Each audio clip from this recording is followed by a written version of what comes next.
Have a go in your own time.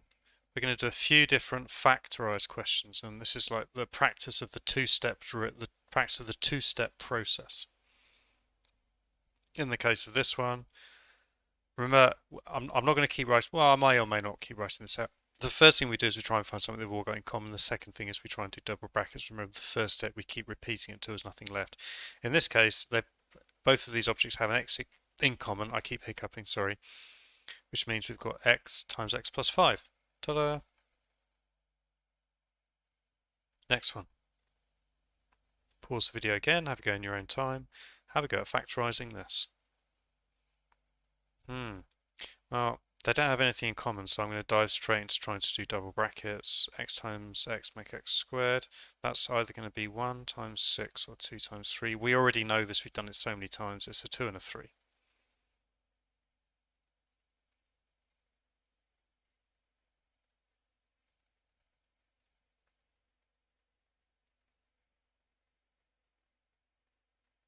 Have a go in your own time.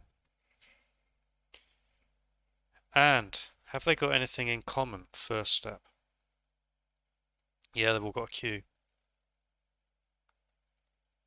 Anything else in common? No. Now let's try and do double brackets. Oh look, I recognise this.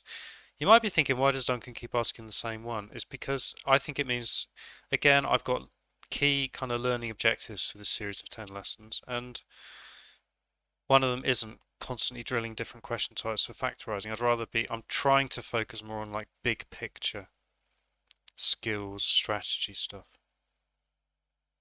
So I think by using the same question every time, it means that we can kind of have a better focus on the bigger picture. Right, have a go at this. What can go outside? Is there anything that can go outside? Yeah, they've all got, well, the key thing is for us, they've all got an x cubed, so we can just dive straight in and take an x cubed out, which then leaves x squared plus 5. What a surprise, it leaves this. So we've got x cubed times x plus 2, x plus 3.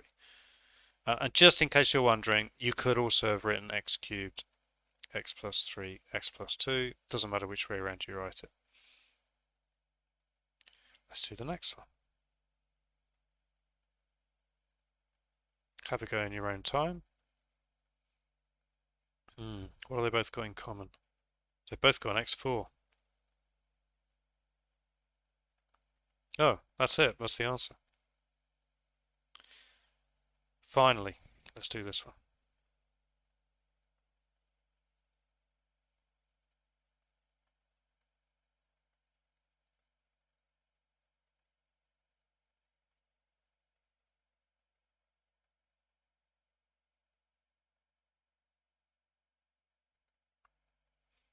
Have a go in your own time.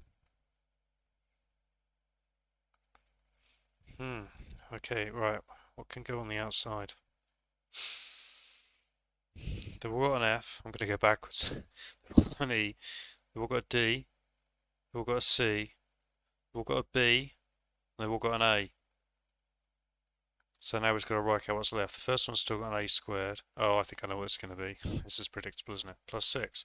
So then we end up with A, B, C, D, E, F times A plus 2, A plus 3.